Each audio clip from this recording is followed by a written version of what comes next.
जय श्री हरि विष्णु। प्रिय भक्तगणों, आज आप श्रवण करेंगे बृहस्पतिवार व्रत कथा।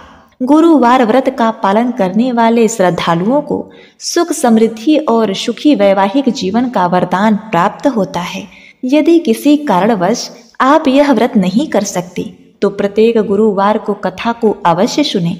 यह केवल एक कथा नहीं बल्कि मनोकामनाओं को पूर्ण करने की चाबी है। गुरुवार के दिन कथा सुनने से घर परिवार में धन्य धान की वृद्धि होती है। यदि आप कथा को सुन रहे हैं तो पूरा सुने, क्योंकि किसी भी व्रत कथा को आधा अधूरा नहीं छोड़ते। इससे श्री हरि विष्णु जी का अनादर होता है तथा वीडियो को लाइक करके कमेंट में श्री विष्णु भगवान की जय हो जरूर लिखें। जिन भक्तों ने चैनल को अभी तक सब्सक्राइब नहीं किया है वे चैनल को सब्सक्राइब करके बेल बटन को भी जरूर दबाएं। तो आइए श्री विष्णु जी के श्री चरणों में शीश नवाते हुए गुरुवार व्रत कथा का श्रवण करते हैं। प्राचीन काल में एक ब्राह्मण रहा करता था। वह बहुत ही निर्धन था। उसकी कोई संतान नहीं थी। उसकी स्त्री बहुत ही मलिनता के साथ रहती थी। वह न तो स्नान करती और न ही किसी देवी देवता का पूजन करती। इससे ब्राह्मण देवता बहुत ही दुखी थे। बेचारे बहुत कुछ कहते, अपनी स्त्री को बहुत समझाते, किंतु उसका कुछ परिणाम न निकला। भगवान की कृपा से ब्राह्मण की स्त्री के एक कन्या रूपी रत्न पैदा हुई। कन्या बड़ी होने पर प्रातः काल स्नान करके विष्णु भगवान का जाप, बृहस्पतिवार का व्रत करने लगी। अपने पूजा पाठ को समाप्त करके वह विद्यालय जाती तो अपनी मुट्ठी में जौ भरकर ले जाती और पाठशाला के मार्ग में डालती जाती। तब ये जौ स्वर्ण के हो जाते और लौटते समय उनको बीन कर घर ले आती। एक दिन वह बालिका सूप में उन जौ को फटकार कर साफ कर रही थी। उसके पिता ने देख लिया और कहा, हे बेटी, सोने के जौ के लिए सोने का सूप होना चाहिए। दूसरे दिन बृहस्पतिवार था। उस कन्या ने व्रत रखा और बृहस्पति देव से प्रार्थना करके कहा, हे प्रभु, मैंने आपकी पूजा सच्चे मन से की है तो मेरे लिए सोने का सूप दे दीजिए। बृहस्पति देव ने उसकी प्रार्थना स्वीकार कर ली। रोजाना की तरह वह कन्या जौ फैलाती हुई अपने विद्यालय जाने लगी। जब लौटकर जौ बीन रही थी तो बृहस्पति देव जी की कृपा से सोने का सूप मिला। उसे वह घर लेके आई और उसमें जौ साफ करने लगी, परंतु उसकी माँ का वही ढंग रहा। वह न तो नहाती, न तो पूजा पाठ करती और न ही शुद्धता से रहती। ऐसे ही एक दिन की बात है। वह कन्या सोने के सूप में जौ साफ कर रही थी। उस समय उस राज्य का राजकुमार वहां से घोड़े पर सवार होकर कहीं जा रहा था। इस कन्या के रूप और कार्य को देखकर वह मोहित हो गया तथा अपने राजमहल जाकर भोजन तथा जल त्याग करके उदास होकर लेट गया। राजा को जब इस बात का पता चला तो वह अपने मंत्री के साथ उसके पास गए और बोले, हे पुत्र, तुम्हें किस बात का कष्ट है? किसी ने अपमान किया है अथवा क्या कारण है? कहो, मैं वही कार्य करूंगा जिससे तुम्हें प्रसन्नता हो। अपने पिता की बात सुनकर राजकुमार ने कहा कि हे पिताजी, मुझे आपकी कृपा से किसी बात का कोई दुख नहीं है। किसी ने मेरा अपमान नहीं किया है, परंतु मैं एक लड़की से विवाह करना चाहता हूँ जो सोने के सूप में जौ साफ कर रही थी। यह सुनकर राजा आश्चर्य में पड़ गया और बोला, हे पुत्र, इस तरह की कन्या का पता तुम ही लगाओ। मैं उसके साथ तेरा विवाह अवश्य ही करवा दूंगा। राजकुमार ने उस लड़की के घर का पता अपने पिता को बताया। मंत्री उस लड़की के घर गए और ब्राह्मण देवता को सभी हाल बताया। ब्राह्मण देवता राजकुमार के साथ अपनी कन्या का विवाह करने के लिए तैयार हो गए तथा विधि विधान के साथ शुभ मुहूर्त में ब्राह्मण की कन्या का विवाह राजकुमार के साथ हो गया। अब कन्या विदा होकर अपने घर अर्थात राजमहल में चली गई। कन्या के घर से जाते ही पहले की भांति उस ब्राह्मण देवता के घर में गरीबी का निवास हो गया। ब्राह्मण देवता पहले की तरह ही दरिद्र हो गए। अब भोजन के लिए भी अन्न बड़ी मुश्किल से मिलता था।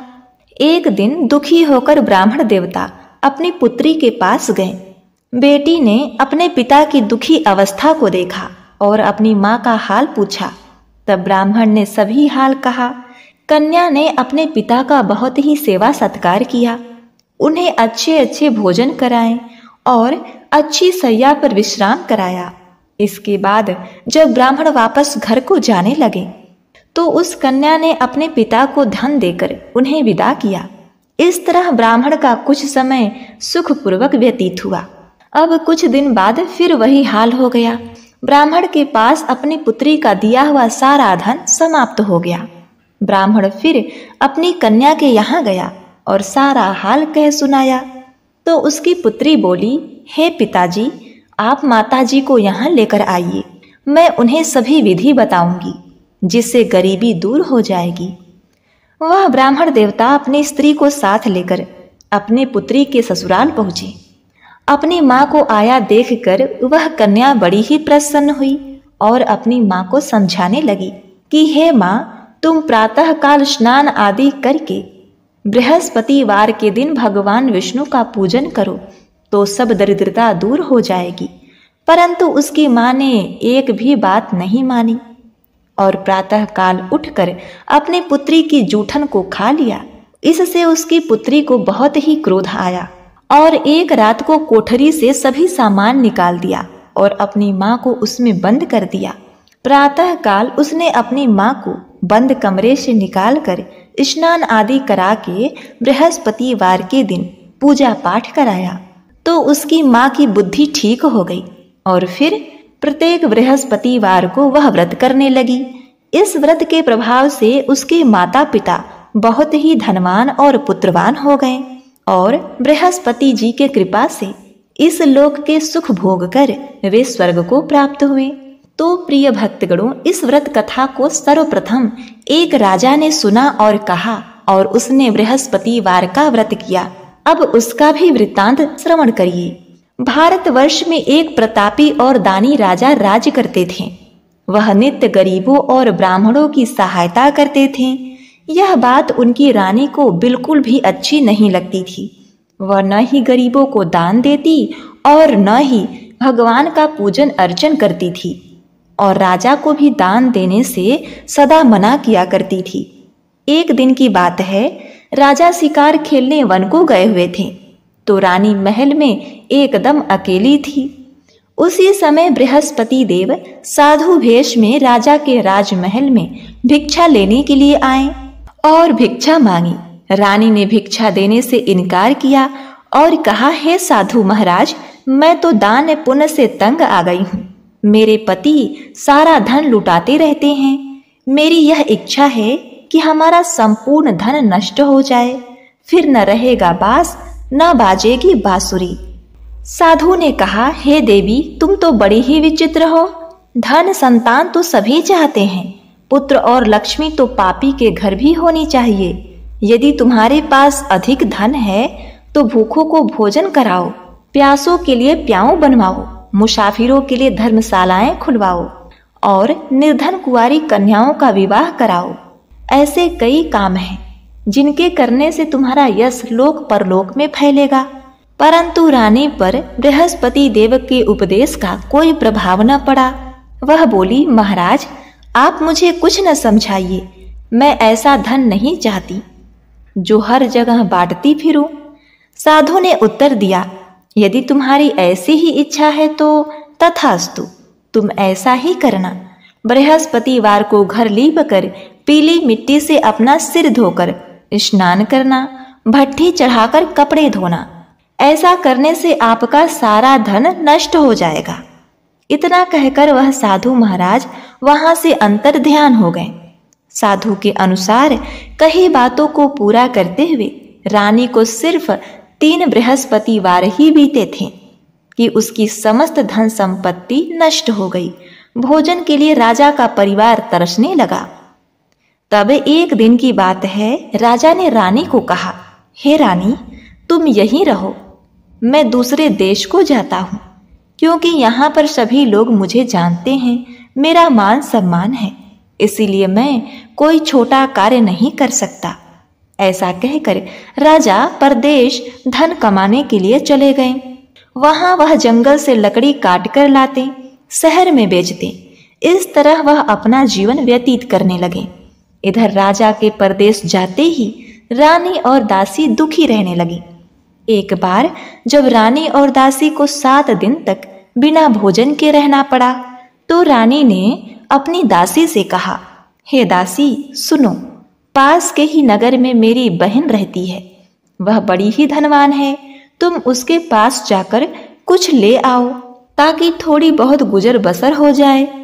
दासी रानी की बात सुनकर रानी की बहन के पास गई। उसी दिन बृहस्पतिवार का दिन था और रानी की बहन उस समय बृहस्पतिवार व्रत कथा सुन रही थी। दासी ने रानी की बहन को अपनी रानी का संदेश दिया, किंतु रानी की बड़ी बहन ने कोई भी उत्तर नहीं दिया।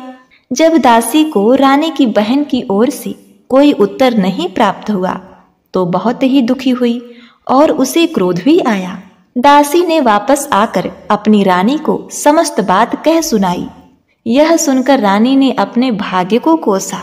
उधर रानी की बहन ने सोचा कि मेरी बहन की दासी आई थी, परंतु मैं उससे नहीं बोली, इससे वह बहुत ही दुखी हो गई। कथा सुनकर और पूजा समाप्त करके वह अपने बहन के घर आई और कहने लगी, हे बहन, मैं बृहस्पतिवार का व्रत कर रही थी।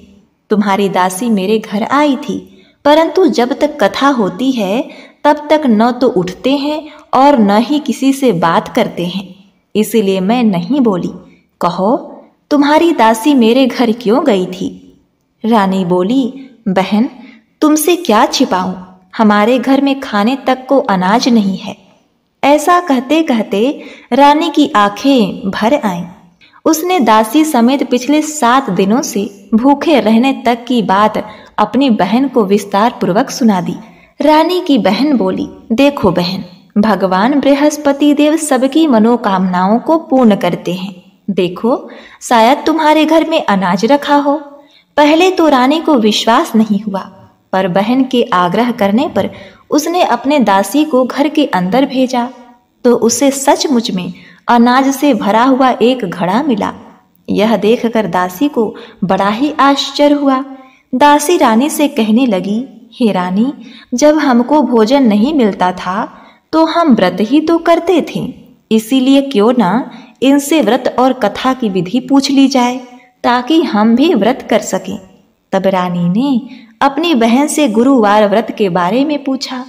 उनकी बहन ने बताया कि गुरुवार के व्रत में चने की दाल और मुनक्का से विष्णु भगवान के केले के जड़ में पूजन करें तथा दीपक जलाएं, व्रत कथा सुने, पीला भोजन ही करें, इससे बृहस्पति देव प्रसन्न होते हैं। व्रत और पूजन विधि बताकर रानी की बहन अपने घर को लौट गई।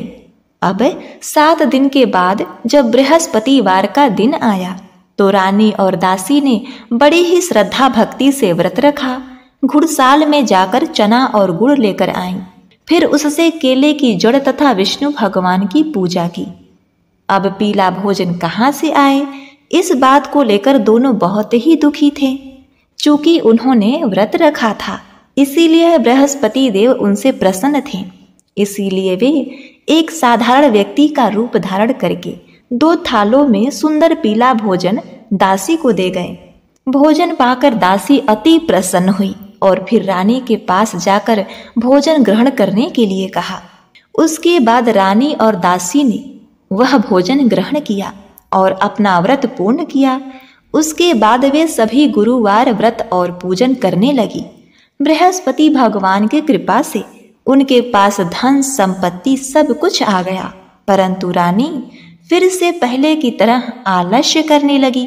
तब एक दिन दासी बोली कि हे रानी, तुम पहले भी इस प्रकार आलस्य करती थी। तुम्हें धन रखने में कष्ट होता था, इस कारण सभी धन नष्ट हो गया, और अब जब भगवान बृहस्पति देव की कृपा से धन मिला है तो तुम्हें फिर से आलस्य होता है। रानी को समझाते हुए दासी आगे कहती है कि बड़ी मुसीबतों के बाद हमने यह धन पाया है, इसीलिए हमें दान पुण्य करना चाहिए। भूखे मनुष्यों को भोजन कराना चाहिए, धन को शुभ कार्यों में खर्च करना चाहिए, जिससे आपके कुल का यश बढ़ेगा, स्वर्ग की प्राप्ति होगी और पितृ प्रसन्न होंगे। दासी की बात मानकर रानी अपना धन शुभ कार्यों में खर्च करने लगी, जिससे पूरे नगर में उनका यश फैलने लगा।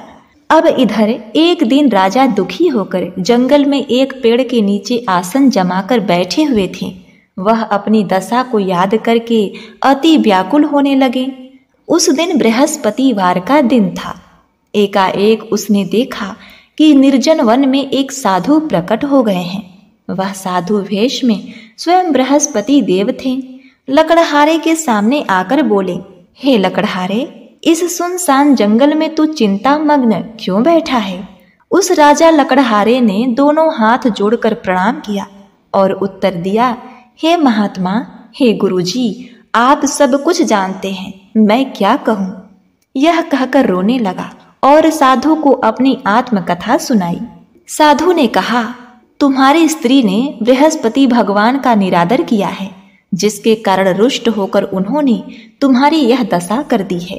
अब तुम चिंता को दूर करके मेरे कहने पर चलो तो तुम्हारे समस्त कष्ट दूर हो जाएंगे और भगवान पहले से भी अधिक धन संपत्ति देंगे। तुम बृहस्पतिवार के दिन कथा किया करो। 2 पैसे के चने मुनक्का लाकर उसका प्रसाद बनाओ। शुद्ध जल के लोटे में शक्कर मिलाकर अमृत तैयार करो। कथा के पश्चात अपने समस्त परिवार और सुनने वाले प्रेमियों में अमृत प्रसाद बांटकर आप भी ग्रहण करो। ऐसा करने से भगवान तुम्हारी सब मनोकामनाएं पूरी करेंगे। साधु के ऐसे वचन सुन के राजा लकड़हारा बोला, हे प्रभु, मुझे लकड़ी बेचकर इतना पैसा नहीं मिलता जिससे भोजन के उपरांत कुछ बचा सकूं। मैंने रात्रि में अपनी स्त्री को व्याकुल देखा है। वह मुझे याद कर रही है। मेरे पास कुछ भी नहीं जिससे मैं उसकी खोज खबर मांग सकूं। साधु ने कहा, हे लकड़हारे, तुम किसी बात की चिंता ना करो। बृहस्पति के दिन तुम रोजाना की तरह लकड़ियां लेकर शहर में बेचने के लिए जाओ। तुमको रोज से 2 गुना धन प्राप्त होगा, जिससे तुम भली भांति भोजन कर लोगे तथा बृहस्पति देव की पूजा का सामान भी आ जाएगा। इतना कहकर साधु वहां से अंतर ध्यान हो गए। धीरे धीरे समय व्यतीत होने पर फिर वही बृहस्पतिवार का दिन आया। वह राजा जंगल से लकड़ी काटकर किसी शहर में बेचने के लिए चले गए। उसे उस दिन और दिन से अधिक पैसे मिले। राजा ने चना गुड़ आदि लाकर बृहस्पतिवार का व्रत किया। उस दिन से उसके सभी क्लेश दूर हो गए। परंतु जब दोबारा गुरुवार का दिन आया तो बृहस्पतिवार का व्रत करना भूल गए। इस कारण बृहस्पति भगवान रुष्ट हो गए। उस दिन उस नगर के राजा ने विशाल यज्ञ का आयोजन किया था तथा शहर में एक घोषणा करवा दी थी कि कोई भी मनुष्य अपने घर में भोजन न बनावे, न आग जलावे। समस्त जनता मेरे यहाँ भोजन करने के लिए आएगी। इस आज्ञा को जो नहीं मानेगा उसे फांसी की सजा दी जाएगी। इस तरह की घोषणा संपूर्ण नगर में करवा दी गई। राजा की आज्ञा अनुसार नगर के सभी लोग भोजन करने गए, लेकिन लकड़हारा जो राजा थे कुछ देर में पहुंचे, इसलिए वहां के राजा उनको अपने साथ घर लिवा लाए और ले जाकर भोजन करा रहे थे तो रानी की दृष्टि उस खूंटी पर पड़ी जिस पर उनका हार लटका हुआ था। वहां पर हार नहीं दिखाई दिया। रानी ने निश्चय किया कि मेरा हार इस मनुष्य ने चुरा लिया है। उसी समय सिपाहियों को बुलाकर उसको कारागार में डलवा दिया गया।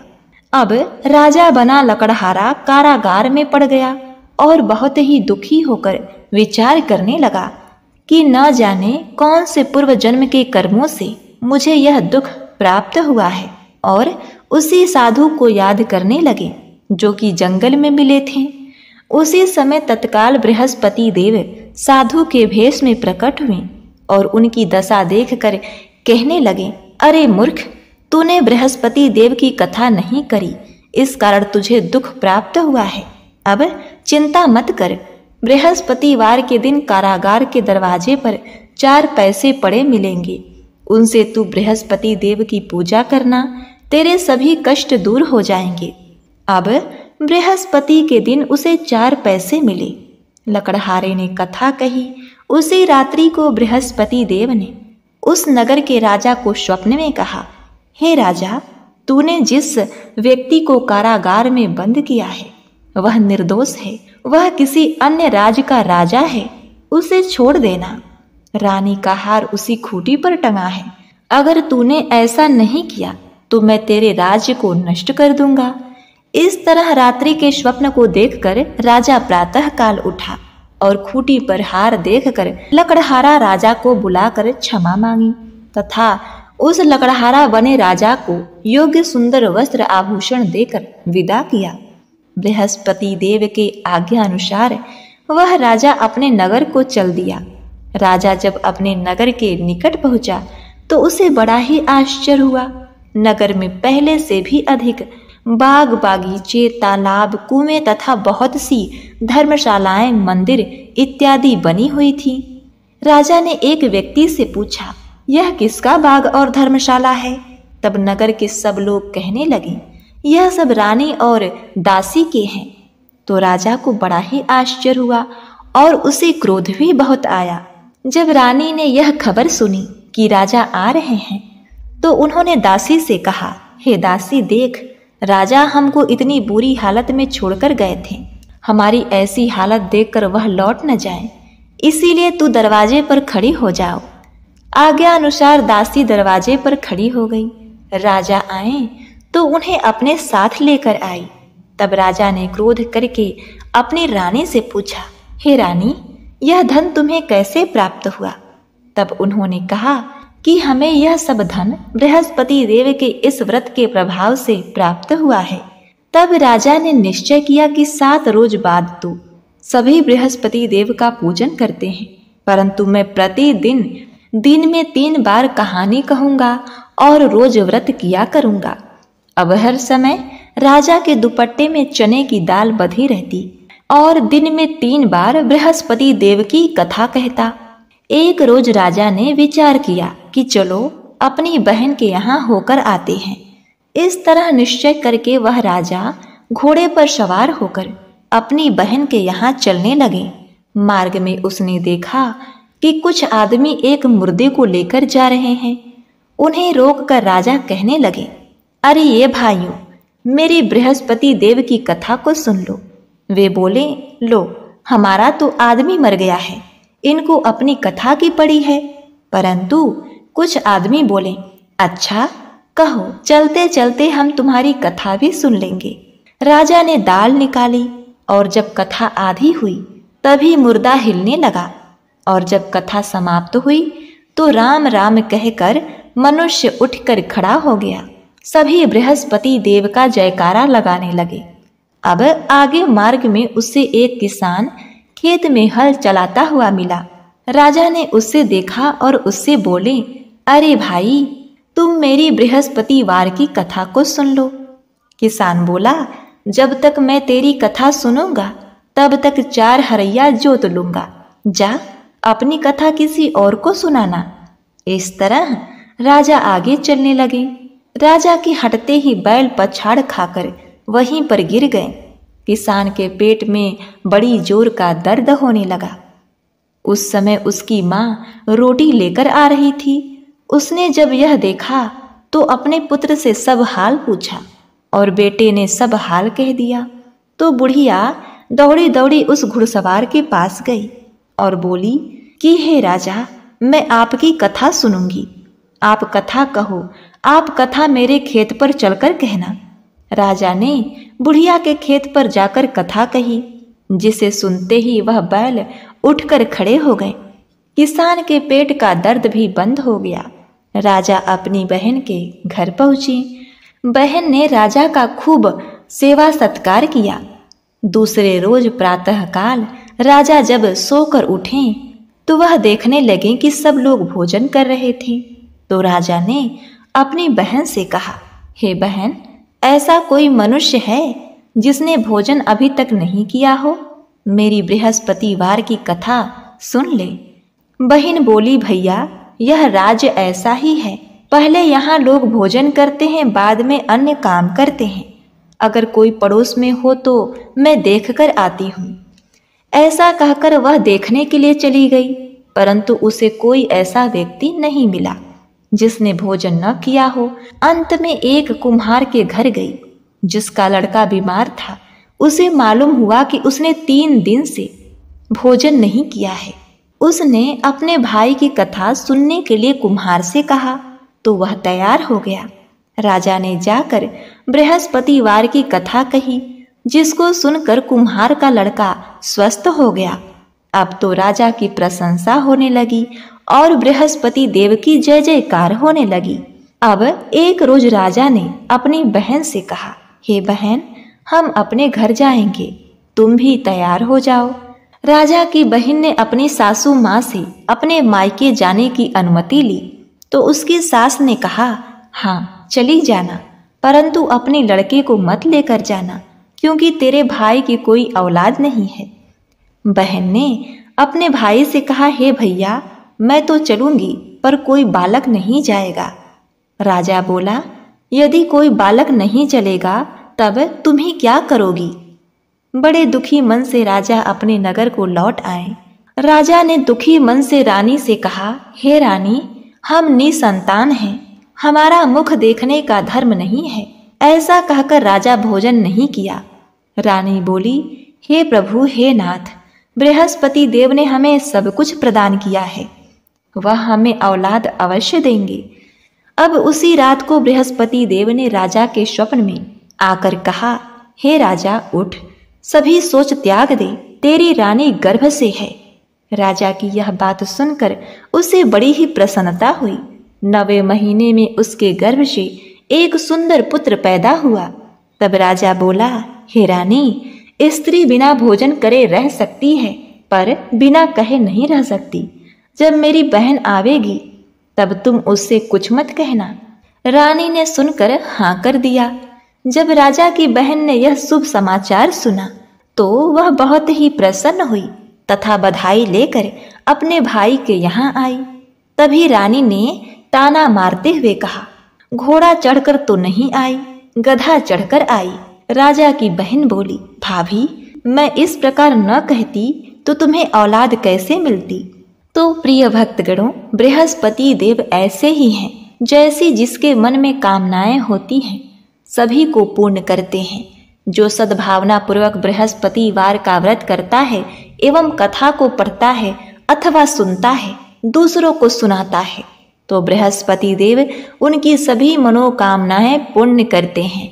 तो बोलिए बृहस्पति भगवान की जय हो।